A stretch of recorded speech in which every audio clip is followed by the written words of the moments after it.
अनंतानं नमो सिद्धानं नमो आर्यनं नमो जयानं नमो लोये शविशावं मंगलम भगवान वीरो मंगलम गौतमो गणी मंगलम कुंद कुंदाद्यो जैन धर्मोस्तु मंगलम सर्वमंगल मंगल्यम सर्वकल्याणकारकम प्रधानम सर्वधर्मानां जैनम जयतु शासनम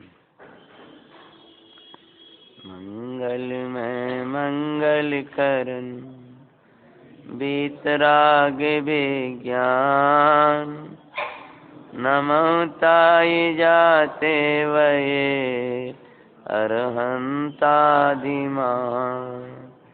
करि मंगल करियो महा ग्रंथ करनि को काय जाते मिले समाज सब पावे निज पदुरा नमः श्री नमः समय नमः श्री वर्धमानाय निर्दूत कलिलात्मनि सालोकानां त्रिलोकानां यद्विद्याधरूपणायति सर्वज्ञ शासन जयवंत वर्ते निर्ग्रंथ शासन जयवंत वर्ते यही भाव अविच्छिन्न रहता है मन में सर्वज्ञ शासन जयवंत वितरागी देव साधुपुर जयवंत वासु सिमले में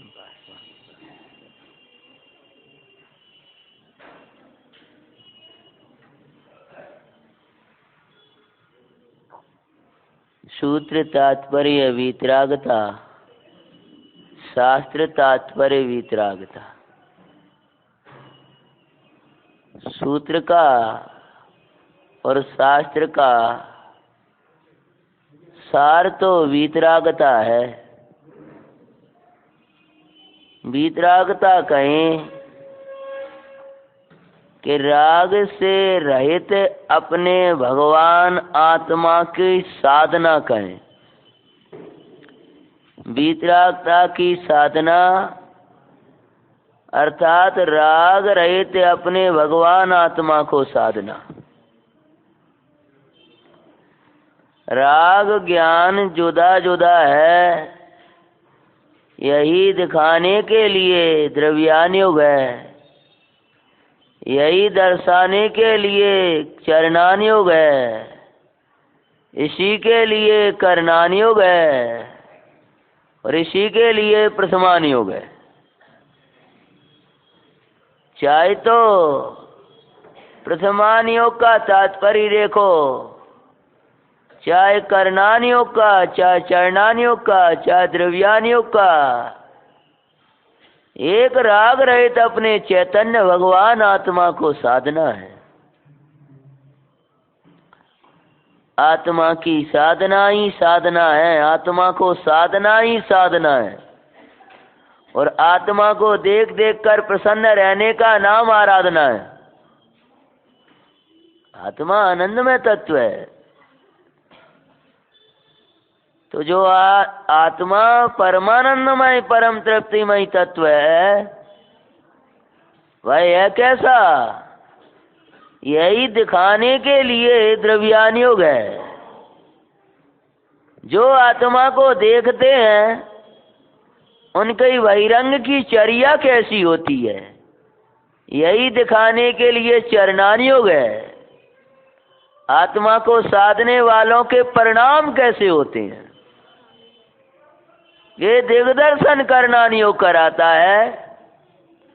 और आत्मा को जीने वाले कैसे होते हैं, जो आत्म तत्व को जानते हैं वो कैसा जीते हैं, कैसा जीवन जीते हैं।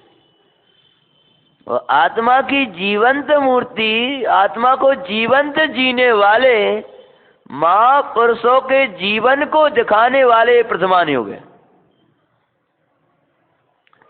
इसलिए कोरी कथा समझ करके छोड़ने लायक नहीं, अपितु इनसे आत्मामय जीवन कैसे जिया जाता है यह समझने लायक है।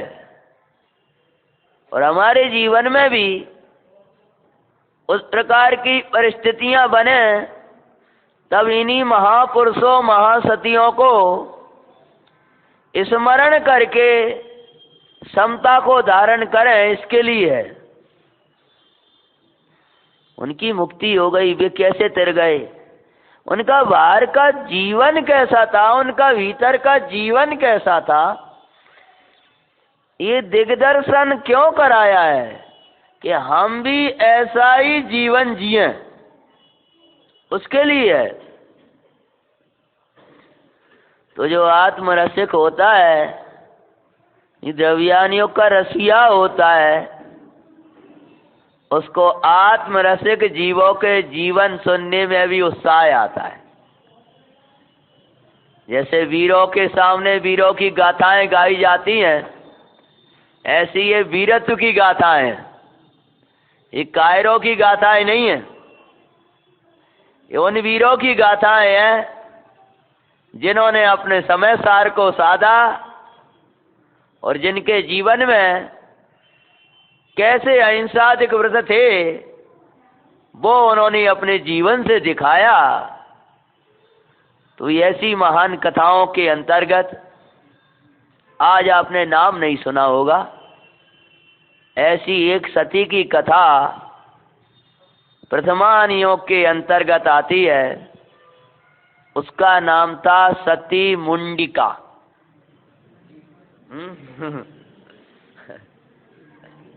सम्यक्त कौमुदी नाम का एक ग्रंथ है, उसमें ये कथा स्वाध्याय में हमको मिली थी। वहां से इस कथा का अपन वाचन करने के लिए जा रहे हैं। थोड़ा इंतजार इसीलिए किया कि कथा की भूमिका बना लें और नए लोगों के लिए प्रारंभ से सुनने को मिल जाए। शील धर्म की मंगल महिमा तुम्हें सुनाते हैं, सती मुंडिका की मंगल में कथा सुनाते हैं। सुनो जी मंगल जैन पुरा यासो जीवन बने मां।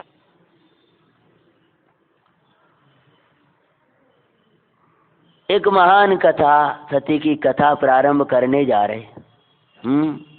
भरत क्षेत्र नगर बनारस नृप जी तारे वास करे, कनक चित्रा तसुमा रानी हृदय में शील धरी। पुत्री मुंडिका का जन्म उनके यहाँ दिखाते हैं। भरत क्षेत्र, बनारस नगर, बनारस की याद करते कुछ याद आता है? जैसे सुबह का आता ना, यहाँ देखने पर कुछ दिखता है? जबलपुर को याद करते तो याद आ जाता है, लेकिन काशी को याद करते, बनारस को याद करते याद आता है कुछ? हाँ, नहीं आया तो समझ लो हमें भगवंतों की भक्ति नहीं है। चतुर्दशी की याद करते कुछ है, हमारा पर्व आ रहा है, आनंद को दिन आ रहा है। कछु लोग तो बेचारे जिन्हें क्या कहें, सब भगवान आत्मा है, ऐसे शब्द नहीं बोलना चाहिए भाई। सोचने लगते हैं अष्टमी के बाद चतुर्दशी जल्दी आ जाती है ना, तो कहते हैं अभी ही तो गई थी अष्टमी, हैं कल हरी नहीं खाने। अरे कष्ट सा लगता है भाई। संयम के दिन तो उत्साह का दिन होता है। आओ, कितने अच्छे शब्द लिखे रहते हैं उसमें, आओ कल चतुर्दशी का दिवस है, संयम से रहेंगे, स्वाध्याय करेंगे, आनंद करेंगे, इस तरह के शब्द पंडित साहब ने तक प्रवचन में कहा। देखो कितने अच्छे शब्द लिखे, आहो उल्लास का दिन। जैसे मोही को लौकिक पर्वों का उत्साह आता है, ऐसी धर्मात्मा को ये धर्म पर्वों का उत्साह आता है। तो बनारस नाम का नगर, वहाँ पर जितारी नाम के राजा रहते थे। उनकी कनक चित्रा महारानी, उनकी पुत्री का नाम था मुंडिका। हमें भी याद नहीं रहेंगे नाम तो, लेकिन काम क्या किया बाकी लिए कहानी सुना रहे हूं। सुंदर कन्या मुंडिका बचपन से ही संस्कार देना शुरू किए, लेकिन नाना प्रकार की बाल चेष्टाएं, छोटी सी में वो सर्वांग सुंदर कन्या होने पर भी क्या करती थी वो? सुंदर कन्या मिट्टी भक्षण सो रोग में वही। मिट्टी खाती और मिट्टी के खाने से कैसी हो गई? रोग हो गया। तुम लोग को मिट्टी तो नहीं खाते? क्यों भैया?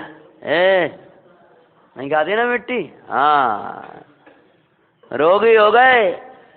कोई मिट्टी तुम बड़े तो नहीं खाते हो, बच्चों को देख रहे हो। अरे जो होटलों के भोजन करते हैं मिट्टी खाते हैं। अगर हम चाहे उधर सही बोले तो क्या खा रहे हो? बात मिट्टी खा रहे हो, कछु नहीं हो उसमें। जो बाजार की वस्तुएं ला के खाते हैं ना, वो मिट्टी खाते हैं। मुझे तो एक सैली से बोले, अभी तो ऐसा लगता है बड़े पंडित साहब हमेशा कहते हैं कि ऐसा मत देखा कर, 3 उंगलियां अपन तरफ है। हाँ, तो एक कर रहे हो ना तो 3 अपने तरफ भी है कि कहीं हम तो मिट्टी नहीं खा रहे। सोचे कहेंगे होटलों का भोजन करते हुए मिट्टी खाते हैं। बोले हम तो करते ही नहीं, कहूँ जाते ही नहीं है। पर आगे की बात आगे करते हैं। तो फिर क्या कहते हैं? जो सुंदर, वो सुंदर कन्या मिट्टी भक्षण कर दी तो रोगी हो गई। ऐसे ही जो सुंदर आत्मा पर द्रव्य सेवन सो राग में वही। हम तो नहीं खाते होटल का भोजन, वो खाते हो। लेकिन जैसे वो सुंदर सी कन्या और मिट्टी का भक्षण करती तो रोग में हो गई, रोगी हो गई। ऐसे ही है सिद्धों के समान प्रभु कारण परमात्मा भगवान परमेश्वर परद्रव्यों का सेवन करता। परद्रव्यों का सेवन करता अर्थात क्या? परद्रव्य रूप अपने को जानता, मानता, उन्हीं में रमता। उससे क्या हो गया? रागमय। मिट्टी में तन आदिक में ये तत्व मूल दिखाते हैं। सती मुंडिका के मंगल में सुनाते हैं। सुनो जी,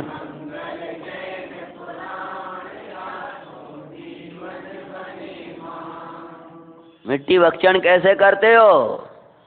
मुझे ठंड है, मुझे गर्मी है, मुझे भूख है, मुझे प्यास है। जब जब इस तन की अवस्थाओं को तुम अपना मान रहे हो, क्या कर रहे हो? मिट्टी भक्षण कर रहे हैं। ये मिट्टी तो है, ये माटी तो है। बोलो, ऐसे माटी को का सेवन कैसे कर रहे हो? सेवन का अर्थ क्या होता है? इसको अपना मानना, जानना, इन्हीं में रमना है। आत्मा का सेवन का अर्थ क्या है? कि आत्मा को आत्मा का श्रद्धान ज्ञानाचरण। ये शरीर का भक्षण क्या कर रहे हो?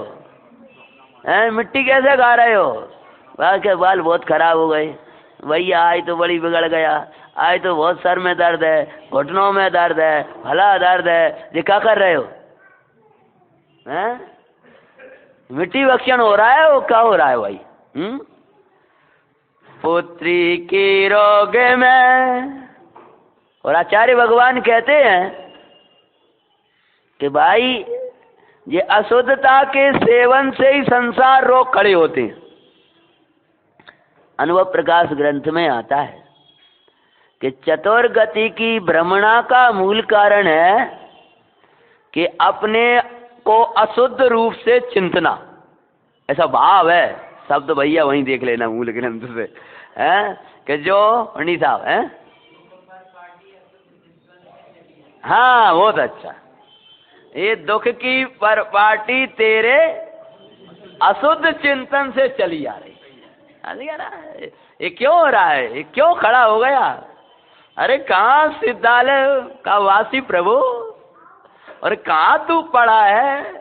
ये क्यों क्यों ये के दुख के बाद दुख, दुख के बाद दुख, का क्यों चली आ रही है संतति? प्रभु तूने अपने प्रभु को नहीं जाना। अक्षरदेव कहते हैं बहुधा जीव तो अपने को रागादिक में ही अनुभव करते हैं, अशुद्ध ही सेवन करते हैं, और कुछ जो समझदार विवेकी हैं वे क्या करते हैं, अशुद्ध पानी पियोगे तो क्या होगा, मिट्टी का पानी पियोगे तो क्या होगा, रोग हो जाएंगे। हंस का रूप था पानी गंदा पिया, वन के कागा। सुंदर वह कन्या थी, मिट रोगी क्यों हो गई? किसने बना दिया उसको रोगी? मिट्टी के भक्षण से। सुंदर आत्मा है, हे भाई तू ये कर्म, द्रव्य कर्म, भाव कर्म, नौ कर्म रूप अपने को संवेदन करेगा, अपने को जानेगा, तो रागादिक रोग हो जाएंगे। पुत्री की रोग में दशा को लग निपति चिंतित थे हुए, वैद्यादिक से उपचार कराते पर सब ही हार गए। ऐसी बीमारी उसको चैन ना पड़े। क्या खाती थी वो? हैं? हाँ, उससे क्या हुए? हाँ, रोग हो गया। रोगी होना है तो मिट्टी खाना है, नहीं खाना ना? हाँ हाँ, हमें तो इसकी भी मिट्टी छुड़ाना है और आपकी भी छुड़वाना। हाँ,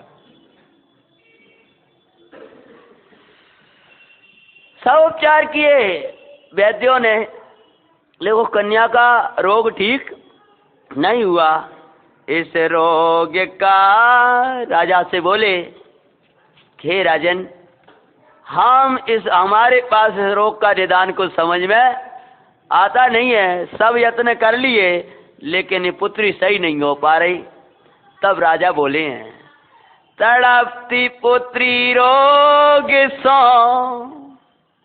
निपति कुछ भी ना कर सके, पूरा खजाना ले लो मेरी पुत्री को लाभ मिल जाए। क्या बोल रहे हैं कि पूरा खजाना ले लो लेकिन मेरी पुत्री को लाभ मिल जाए कैसे भी करके। पर निराशा मिली चौ और दिखाते हैं, मुंडिका के मंगल में कथा सुनाते हैं। सुनो जी मंगल जैनपुरा,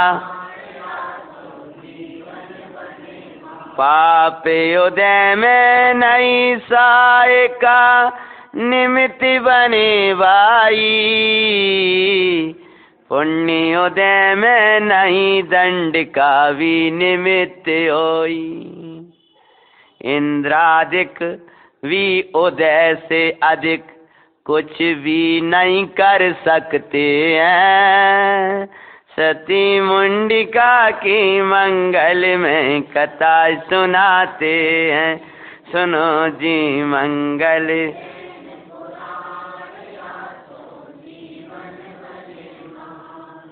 उदय से अधिक कोई भी कुछ करने में समर्थ नहीं है।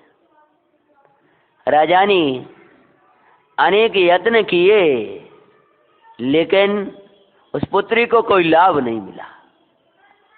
मेरा खजाना ले लो, लेकिन वैद्य बोल रहा है महाराज करें क्या, हमारे पास इसका इलाज नहीं है।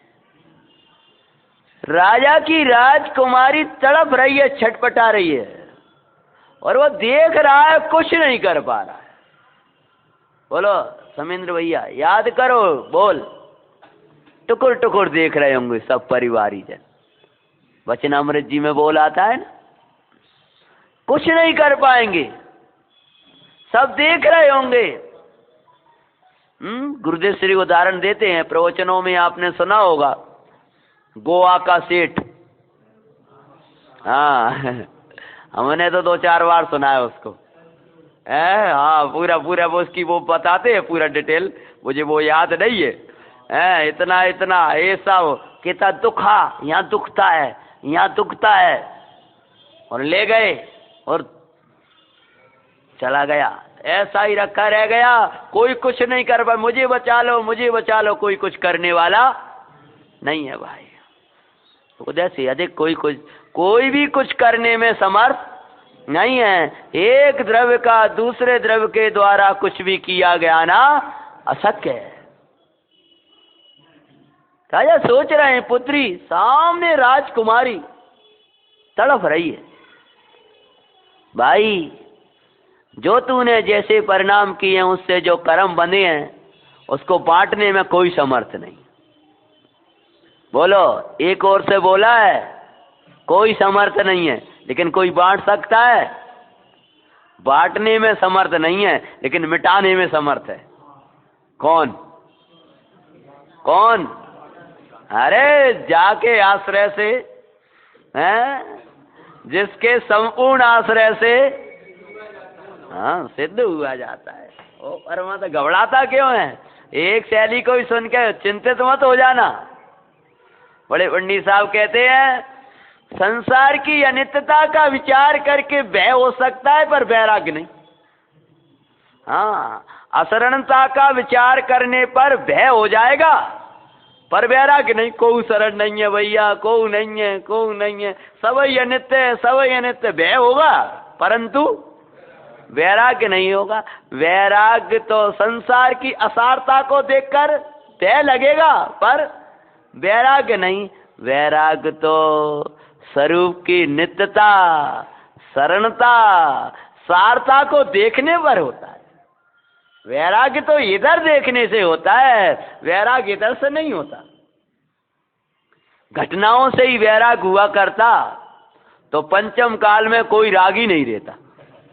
वर्तमान घटनाओं को देख, अरे अंदर में वैराग्य होता है तो घटनाएं निमित्त हो जाती। और नहीं तो अभी कहें, एक बार हमने किसी से कहे कछु पतो नहीं है भैया, अभी बैठे बैठे ऐसे ही चले जाओ। अभी 70 साल के 75 साल के, हमने कहा देखो दादाजी कछु पतो नहीं है, ऐसे ही चले जाए बैठे बैठे, सुबह आ पाए नहीं आ पाए। तो अकेले में कहते पंडित जी ऐसी बात है मत कहा करो। वैसे ही तो हम तबजिया तुम्हारी खराब रे। अब गाँव के दे, अब तो कहानी उन्हीं को सुना दे, वैसे ही तुम्हारे वचन निकल जाए।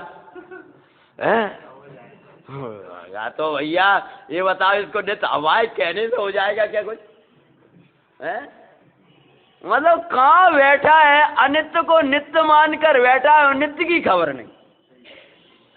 अनित्य को नित्य बनाने का प्रयत्न कर रहा है। दुख को, जो दुख का कारण है, उसको सुख में बनाने का प्रयत्न कर रहा है। एक कथा सुना रहे, कौन सी भैया हैं? तुम लोग बता दो, पीछे वाले आते हैं, इनको तब तक हम अपना समय सारे चलने दिया करें। तुम लोग आज उससे कहानी शुरू कर दें, इनकी पहले छुट्टी कर दिया करें। मुंडिका नाम की राजकुमारी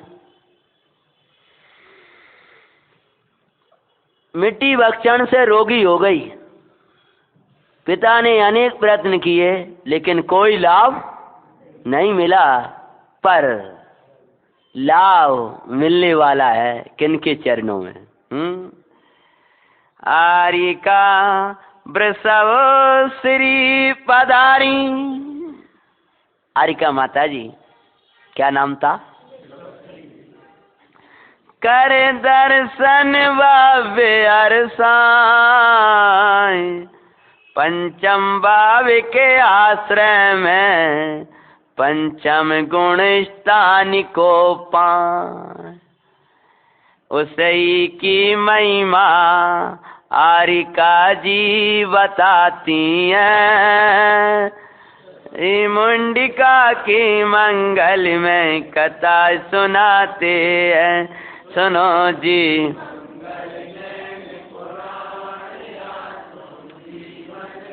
गुणी के आश्रय में गुणस्थान चढ़ा जाता है। भगवान आत्मा अनंत गुणों का धनी प्रभु परमेश्वर। हारिका जी वृषभ श्री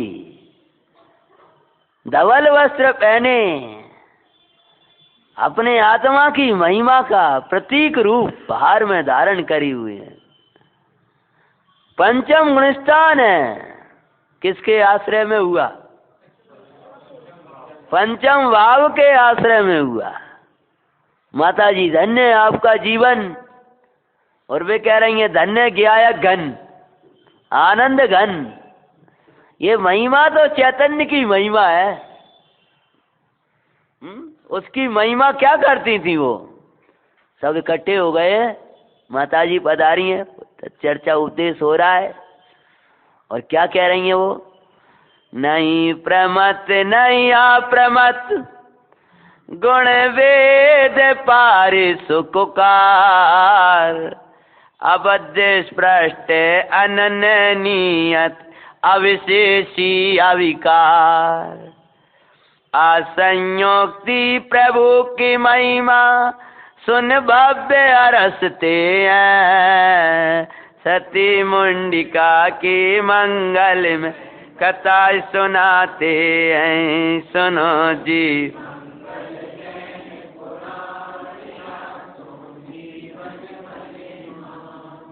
माता जी का मंगल उपदेश हो रहा। तो वो बालिका कन्या क्या नाम था? पहुंच गई, सुन रही है उपदेश। भव्य समझकर पूज्य आरिका जी उपदेश दे रही हैं। और आज जीवन में प्रथम बार आनंद का अनुभवन किया। जिन वचनों में इतना आनंद है तो वचनों में बताया गया उपादेव शुद्धात्मा में उनको सुनने में इतना आनंद है तो समाने में कैसा परमानंद होगा। तालाब की ओर से आती हुई हवाई शीतल है तो वो तालाब कैसा होगा और उसका तल कैसा होगा। मुंडिका भी सुने उपदेश हुई प्रसन्न बाई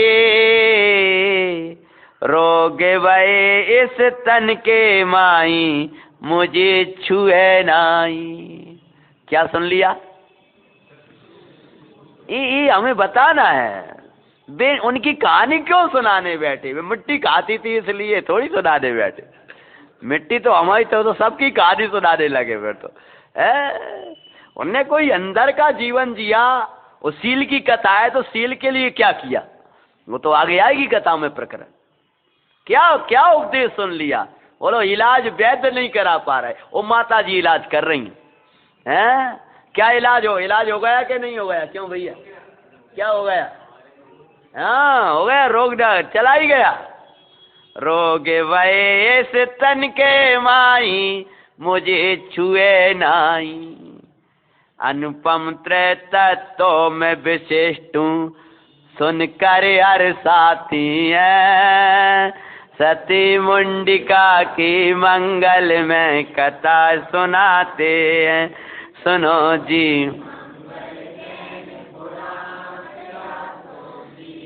मैं तो अनुपम तत्व हूँ। वो त्रितत्वों में विशिष्ट होने से अनुपम हूँ। तीन तत्वों में विशिष्ट होने से तीन तत्व कौन से हैं? क्यों भैया सभा कैसे सुनी हो गई? पिछली साल चलाई थी गाथा 178 उसी का बोल है जे अनुपम। तीन तत्वों में विशिष्ट होने के कारण भगवान आत्मा अनुपम है। हाँ बहिरात्मा अंतरात्मा और परमात्मा। अरे इसको बहिरात्माओं की तो उपमा क्या दें, अंतरात्मा की उपमा भी नहीं दे पा रहे। अरे तो सिद्धों की उपमा तो दो कि सिद्धों से भी विशिष्ट है, क्योंकि वो एक समय की पर्याय है और ये तो त्रिकाली प्रभु है। तो भाई ने इसी प्रसंग में पिछली साल पंडित साहब के प्रवचन का उदाहरण मुझे सुनाया था कि जो अभी अभी जैन हुआ हो जो जन्म से जैन नहीं था, लेकिन पंडित साहब के समागम से, इस तत्व चर्चा से आने लगा, पीछे बैठने लगा, और पीछे बैठता बैठता आगे बैठने लगा। सबसे पहले वही आ गया, और चतुर्दशी को दिनार उपवास कर रहे, खूब धर्म ध्यान कर रहे, बढ़िया प्रसन्नता से 3-3, 4-4 बार क्लासें लग रही, उसमें आ रहे था जैन। और सब उससे क्या कहने लगे? जैन साहब कहने लगे। जब उसका आचरण देखा, कुछ अवक्ष वक्षण नहीं, कोई वैसा नहीं, अरे जैन साहब, जैन साहब। तो जब वो आज आकर के जीवन परिवर्तन करने पर जैन बन गया, तो जिसने कभी अवक्ष वक्षण किया ही नहीं, जिसने कभी स्वाध्याय को छोड़ा ही नहीं, जो बचपन से यहाँ बैठा है, तो उसको जैन कहें तो कौन सा आश्चर्य समझ में आया है? जो कभी अजैन हुआ ही नहीं। अरे आज जो जैन धर्म को अपनाया तो उसको जैन कह रहे हैं। तो जिसने कभी जैन धर्म छोड़ा ही नहीं, बचपन से ही वही संस्कारों में रहा, तो उसको जैन कह रहे, तो कौन सा आश्चर्य है? ऐसे ही बताओ कि जो अभी परमात्मा हुए हैं उनको परमात्मा कह रहे हैं, तो जो कभी पामर हुआ ही नहीं उसको परमात्मा कह रहा है गुरुदेव श्री, तो कौन सा आश्चर्य? ये परमात्मा कहाँ से आया? ये बना बनाया परमात्मा है, और ये परमात्मा कह रहे, भैया ने दिया तो पंडित साहब ने कहा उदाहरण, ये परमात्मा बोले आज जैन हुआ है उसको जैन कह रहे हो, तो जो कभी अजैन हुआ ही नहीं उसको जैन कहें तो कौन सा? उसको तो जैन कहने की वही, वो तो है ही भाई, ऐसी ये तो भगवान है ही, बना बनाया है इसको, इसकी हमें परिचय कराने की जरूरत नहीं है। मुंडिका माता जी का वो सती उपदेश सुन रही हैं, सुनते सुनते अद्भुत आनंद झरने लगा। आहा धन्य उपदेश। और सुनने के बाद क्या, माता जी के सामने जब उसने उपदेश सुना और अंदर का विचार किया और अंदर का रस पान किया, अंदर में चैतन्य भगवान में गई और अनुभूति हो गई, चला गया रोग। कौन सा रोग? मिथ्यात्व का रोग। मैं रोगी हूं, ये रोग है। आओ क्या सोचने लगी हैं? पाप उदय काई कार्य, माता जी बता रही, तुम तो से पार रोग भये इस तन के माई, तुम निरोगी अविकार। तन में रोग ना तन ही रोग है, आर्या जी समझाती हैं। मुंडिका की मंगल में कथा सुनाते हैं, सुनो जी।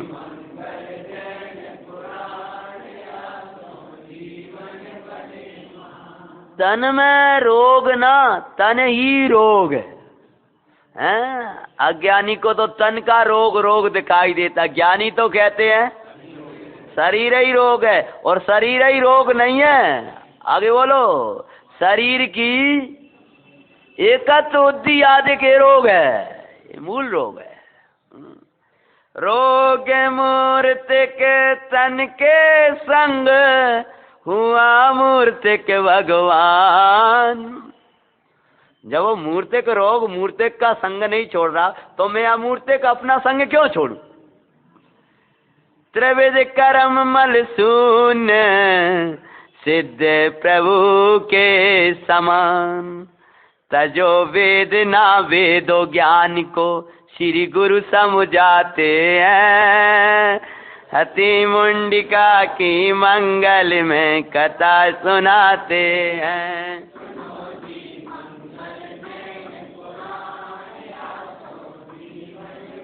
यहाँ तक माता जी का जो उपदेश सुना, हमने बीच में बता दिया था, वही कार्य अब करेंगे।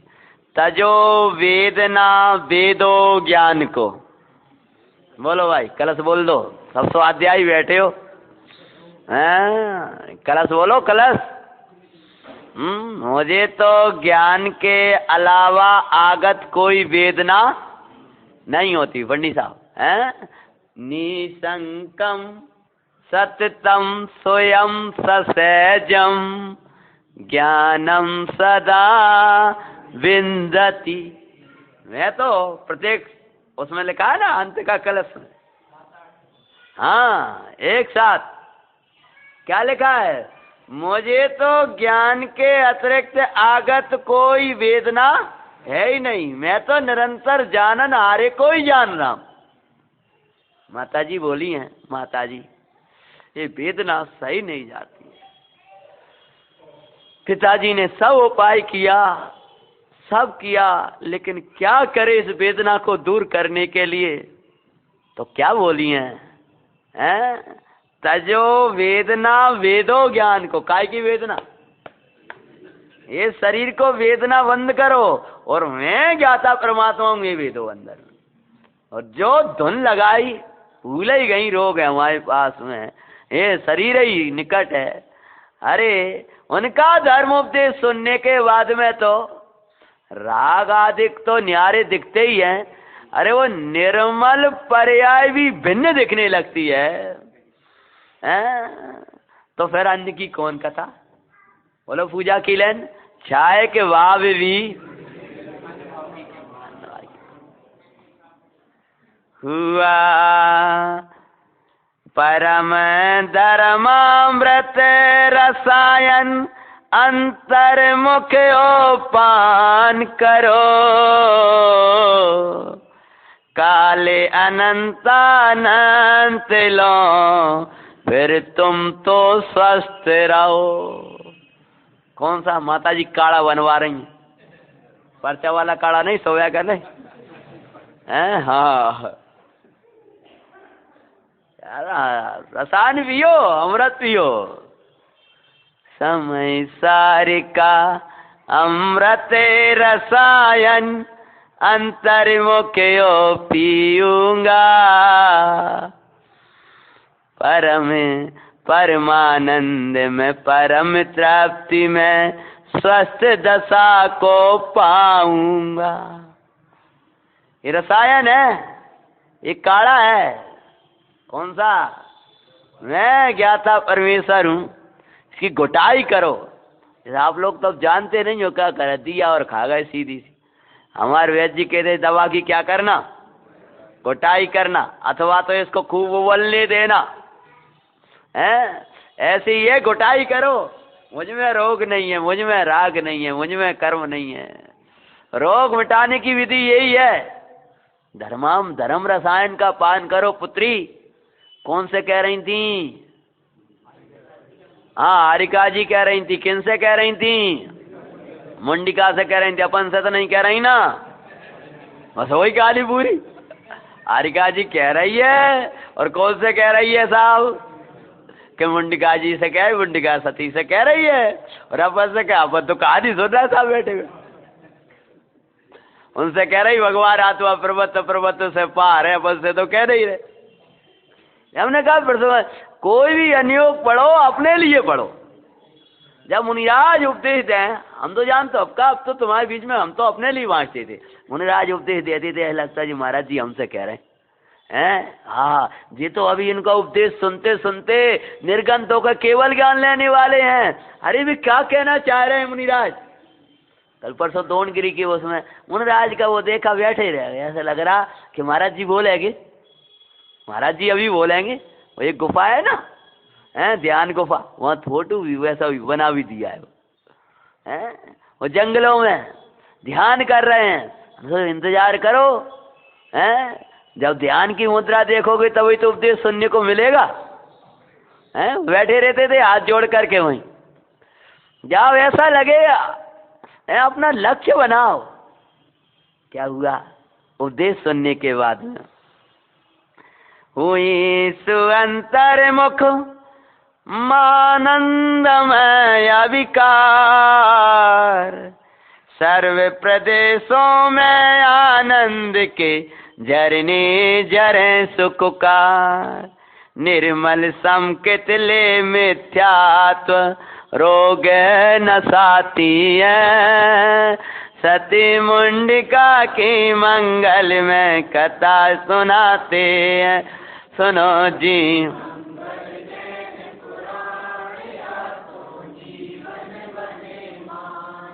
सम्यक दर्शन प्राप्त हो गया किनके चरणों में? हाँ ठीक है, व्यवहार है, लेकिन उनके चरणों में नहीं, स्वरूपाचरण में।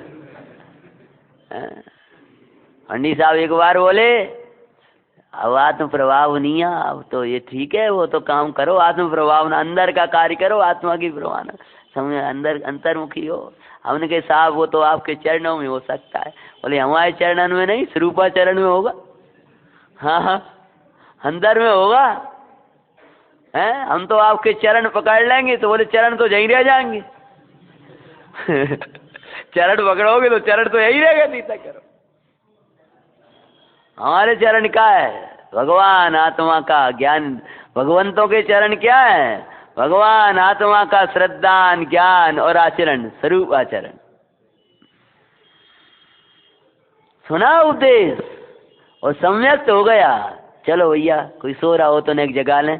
आज समेकित परिणति माही आयो रे, आज समेकित परिणति माही, आनंद मेरे और न समायो रे, आनंद मेरे और न समायो रे, आज समेकित परिणति माही।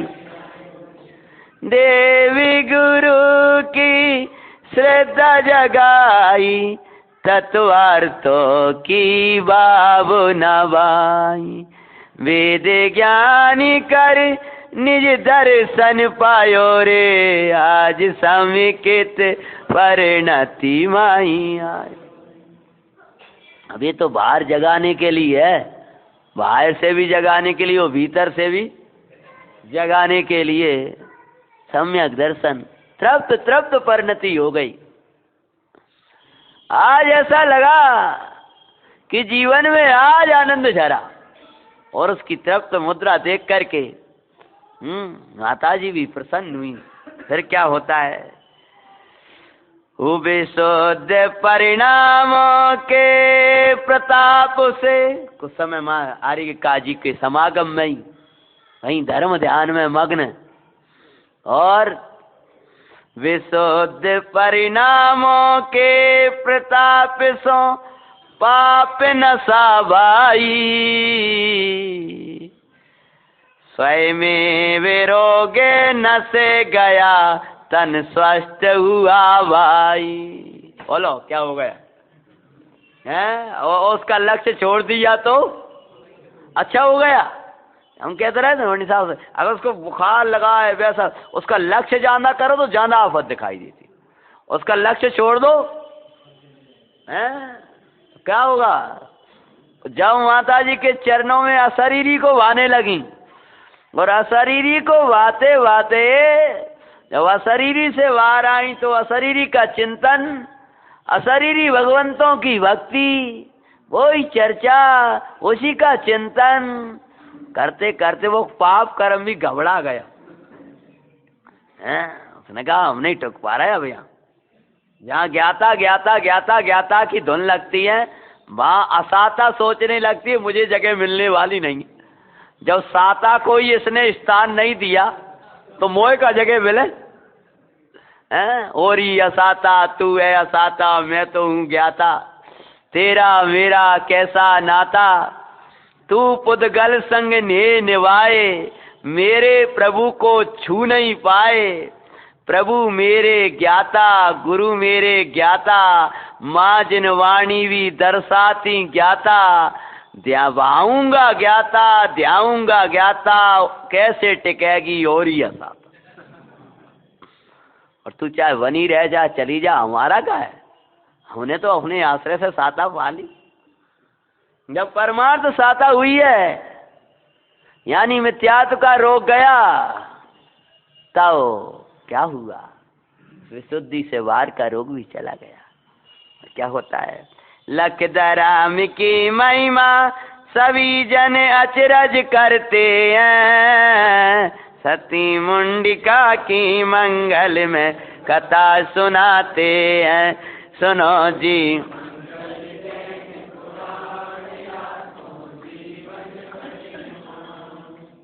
और राजा जी तारी पूज्य आरिका जी की महिमा गाय, मेरी पुत्री बचाई आपका उपकार कैसे हम तो चुकाएं। पहुंच गए राजा, पूरी प्रजा जय हो जय हो। किस से जयकार लगा रहे हैं? क्यों लगा रहे हैं बताओ? उनके निमित्त से क्या हो गया? कौन सा वाला? अरे वो वित्यात रोग की जयकारा तो कोई ने नहीं लगाई, लौकिक जीव है ना, महिमा काय की आई।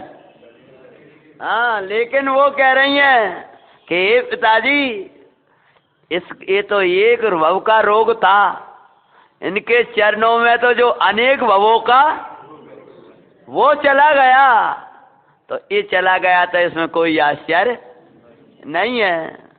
आपका बड़ा उपकार है, हम क्या अर्पण करें आपके लिए?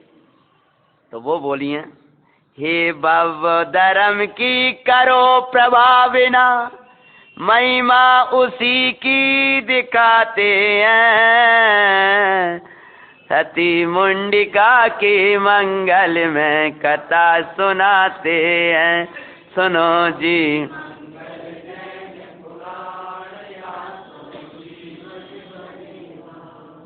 उससे प्रभावित होकर के राजा ने, पूरे राजा सहित पूरे नगर वासियों ने जिन धर्म को अपनाया, चारों तरफ जैन धर्म की प्रभावना, बड़े बड़े विशाल जिनाले बनवाए। और राजा ने जो जिन धर्म से रहित क्रिया करेगा, अर्थात जो हिंसादिक पाप करेगा उसको हम दंड देंगे, और मेरे राज्य में सर्वत्र जिन धर्म की प्रभावना हो, ये संकल्प कर लिया। और राजकुमारी मुंडिका घर में रह रही हैं, घर में रहते हुए भी घर में नहीं रह रही, और घर में रह रही हैं। क्या बोल गए? घर में रह रही हैं, घर में रहते हुए घर में नहीं रह रही, लेकिन घर में रह रही हैं। आप लोग भी मुझे अर्थ करने की जरूरत नहीं है। हाँ, जिस घर को जगत के जीव घर कहते हैं, उस घर को वो घर नहीं मान रही हैं। अरे अपने चैतन्य घर में निवास करती हैं। शुद्ध जीवास्ति काई मेरा महल है, शुद्ध जीवास्ति काई मेरा निवास है। बाहर ही उसको नाम मत रख लेना, ठीक है, वो नाम की रख लेते हो आप। एक जगह लिखा कहीं पर, मैंने पढ़ा उसके ऊपर चैतन्य विलास, लेकिन अंदर गए तो बड़ी हिंसा चारों तरफ। हमने कहा चैतन्य विलास है कि चैतन्य विनाश है? और डीजे वो लगे हैं, क्या क्या बोलते हो आप लोग गर्मियों में? वो एसी तो लगे तो ठीक ही है। उधर गए कि पंडित जी अगर तुम्हें पानी चाहिए ना, बोले कैसे चाहिएगा? ठंडों का समय कहीं रुके, बोले कैसा पानी चाहिए? भैया गर्म भी चाहिएगा। तो गर्म चाहिए तो एक काम करियो आप, जो लाल दबा दियो, बटन दबा दियो, न जाने कौन सो है, तो इसको दबाओगे तो गर्म आ जाएगा। इधर लोग तो ठंडा आ जाए, इसमें गर्म कहाँ से आ जाए? डायरेक्ट आएगा पंडित जी, डायरेक्ट ही चले जाएंगे। तो डायरेक्ट ही आओ, टंकी से आए, इतनी बड़ी कीड़ों को उबाल दोगे तुम तो क्या होगा? पहले कहा था आपसे, कहा भैया क्या कहें, पहले तुम छोटे छोटे जीवों के लिए आतंकवादी बन गए हो, तो तुम्हारे लिए प्रकृति ने आतंकवादी पैदा कर दी। जब हम वो ऐसा ही डाल देते हैं, तेजाब एसिड बोलते हो, क्या बोलते हो, सफाई करने के लिए, बड़ी सफाई अच्छी हो जाती है, अच्छा हो जाता है, पूरा जितना पुण्य है, पवित्रता है, विशुद्धता है, वो सब नाश हो जाता है। भैया कम से कम अर्थदंड से न बच सको तो अनर्थ दंड से तो बचना, यत्नाचार और विवेक का वर्तन करना भाई।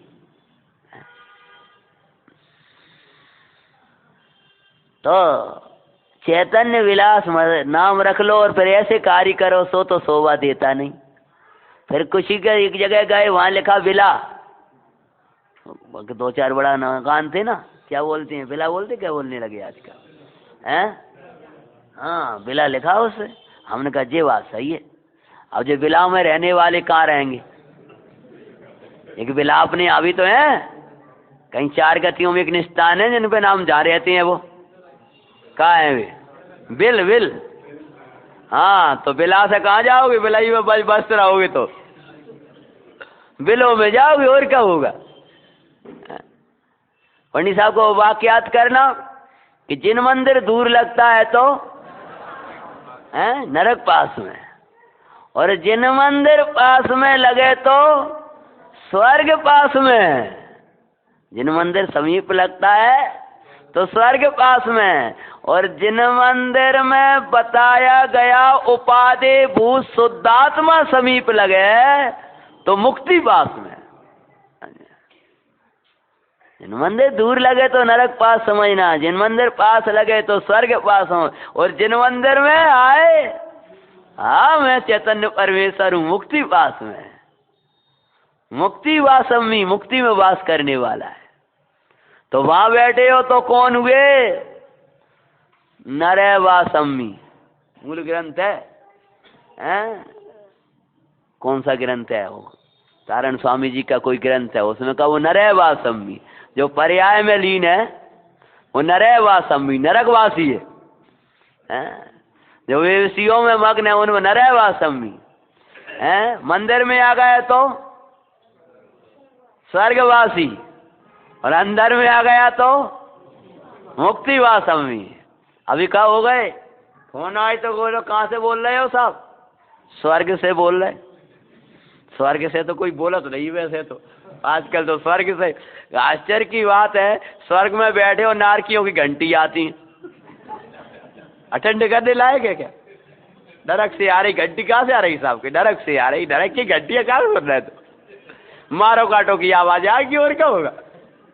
स्वर्ग वालों को अगर डार की फोन लगा ले तो वहाँ आवाज आएगी, तो आए मर गए, आए गए। तो तुम्हें क्या जरूरत? स्वर्ग के थे वो तो नारकियों घंटी उठाने की क्या जरूरत? नहीं तो कह दिया करो भैया कहाँ गए वे तो हो गए स्वर्गवासी। बोले 7 बजे से 10 बजे तक स्वर्गवासी हो गए, इतना तो हो जाओ कम से कम है। और हम कहीं बात नहीं कर रहे, यहाँ बात है हो, उस समय गति बंद होगी तो वही जाओ, और क्या होगा बताओ? जो परिणाम हो जाए, ऐसे नहीं कह रहे।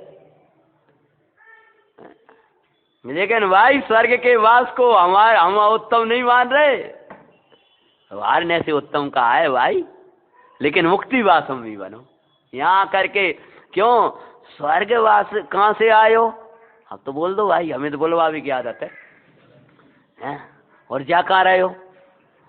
आए वो करनाने का विधान है। क्यों भाई? ऐसे क्या नाम भूले गए जवानों हैं? श्रीयांश जी, स्वर्ग वाला नरक में नहीं जाता, स्वर्ग वाला देव नारकी नहीं होता। अपन रोजाना ऐसा करते, क्या करते हैं? स्वर्गवासी हो गए के बाद में दोबारा वहां पहुंच जाते हो भाई। स्वर्ग वाला देव नरक में नहीं जाता, ध्यान रखें। अरे अब तो मुक्ति वासमी, मुक्ति समीप आई, जिनेंद्र के दर्शन हुए। तो माता जी के चरणारविंद में रहने से देखो, जहां पर तू सब हार गए थे, लेकिन जहां वहां पहुंची हैं, अरे वो कर्म ही मिट जाएगा। क्या होता है? राजा ने जिन धर्म अपना लिया, चारों तरफ जयकारा होने लगे। स्वस्थ सुंदर सती कतन लग सबई थे प्रसन्न, पर वो तो तन से भिन्न लग कर हुई है प्रसन्न। वर्णादि अनुरागादि भिन्न स्वरूप को बाती है, सती मुंडिका की मंगल में कथा सुनाते हैं। सुनो जी,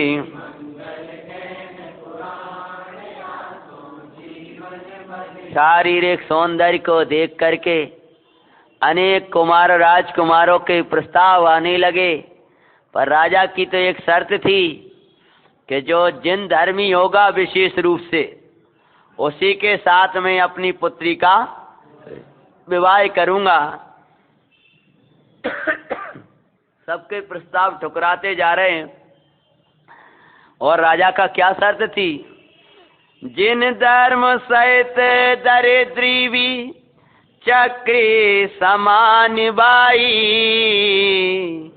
धर्म रहते चक्रवर्ती भी दरिद्री समभाई।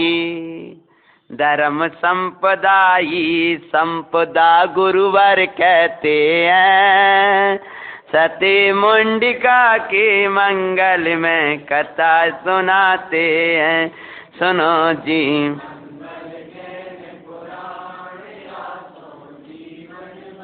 जिन धर्म से सहित अगर कदाचित पाप के उदय में भाई की दरिद्रता भी है तो भी वह चक्रवर्ती के समान है, और जिन धर्म से रहित है वह चक्रवर्ती भी है तो भी दरिद्री है। बताओ चक्रवर्ती होकर के भी दरिद्री के समान था कौन? एक आध बताओ। हैं? सोम ब्रह्मदत्त दो तो है ना। कैसा जा रहा वो देव के कहने से उसके पीछे पीछे मरने के लिए, हैं? दरिद्री के समान है वो। और क्या होता है, राजा ने संकल्प कर लिया कि जहां धर्म बसेगा वहीं सुख शांति मिलेगी। मेरी पुत्री का जो संकल्प उसको मैं पूरा करूंगा। जब सबका प्रस्ताव ठुकरा दिया तब एक राजा, मंडलेश्वर राजा, उसका नाम था भगदत्त। क्या नाम था? अब कहानी थोड़ी बढ़ाते हैं, आपके बीच में तो समय सार जाना चलता है नहीं तो एक दिन में कहानी पूरी हो जाती। भगदत्त नाम का राजा, मंडलेश्वर राजा अर्थात अनेक निपति उसकी सेवा किया करते थे। जब इन राजाओं के राजकुमारों के प्रस्ताव झूठे पड़े, सबको वापस कर दिया, तो एक राजा ने गुस्सा में आकर के, अरे बड़े वो है, वो सोचा इसको बड़े के साथ मिलाएं, बड़े के साथ मिलाएं, तो ले जा करके वो भगदत्त राजा जो जिन धर्म रहित था, जिसको धर्म का कोई क्रिया कुछ खबर नहीं, चित्र बनाया मुंडिका का। वो चित्र बना करके ले गए और ले जाकर दिखाया। हो बोले कौन की किसकी कन्या है? सितारी। अरे वो तो बहुत छोटा राजा है। कहा भेजो अपने दूत को। मंत्रियों ने समझाया महाराज उसकी प्रतिज्ञा है कि वह जिन धर्मी के अलावा किसी को अपनी कन्या नहीं देगा। प्रतिज्ञा है तो मेरी भी निसंकल्प है, मैं उसी की कन्या के साथ विवाह करूंगा। और मेरे साथ इतना राजभाव ठहरा, इतने लोग हैं। दूत को भेज दिया है। छोटा सा राजा जब दूत सभा में पहुंचा है, उसने बड़े विनम्रता से उत्तर दिया, देखो हमें कोई वो नहीं है, हमें मंडलेश्वर है कि चक्रवर्ती है कि इंद्र है, इससे हमें कोई वो नहीं, पर जिन धर्मी है कि नहीं है वो दूत तो अपनी भाषा में बोलता है। पुराणों को उठा के देखो, हमारा राजा चक्रवर्ती के समान है और तुम ऐसी बातें करते हो। बोले हमारी दृष्टि में वो रंक है। और जो दूत की बातें सुनी, बोले सुनो पूरा राज्य में तुम्हारा कायम छोटा सा राज्य है, मारे जाओगे, छीन ली जाएगी तुम्हारी पुत्री को। दूत को मारने के लिए लोग आ जाते हैं, राजा रोक लेते हैं और युद्ध की तैयारियां शुरू हो जाती हैं। विशाल सेना, अनेक राजा, छोटा सा राजा। सब लोग बोले हम अपनी पुत्री की राजकन्या की सेवा रक्षा के लिए प्राण दे देंगे, लेकिन उस पापी को अपनी राजकुमारी का विवाह उसके साथ नहीं होने देंगे। युद्ध की खड़ी हो गए हैं। क्या प्रसंग बनेगा, हमारा समय तो हो गया। हाँ, कैसे वो अपनी सील की रक्षा करेंगी, क्योंकि हम थोड़ी सी भूमिका बना ही देंगे तो आप तब तक आओगे, तब तक न जाने वे स्वर वारिका बनी मिलेंगी, काम मिलेंगी तुम्हारे लिए। भूमिका बता देते हैं। जब युद्ध में पराजय होगी या जय होगी वो तो कल ही बताएंगे हम। लेकिन उसके बाद वो जो सती मुंडिका है, वो राजा जब इधर इधर से जाएगा तब शील की रक्षा के लिए क्या कार्य करेंगी, तब आकर के देवगण उनके शील की कैसे रक्षा करेंगे, इस राजा को क्या दंड मिलेगा, कैसे वो वारिका बनेंगी, कैसे साधना करेंगी, क्या उत्तम कार्य किया है जिससे हमें कथा सुनाने को बैठे हैं। जो मूल कथा का प्रसंग है वो आगे बाँचेंगे।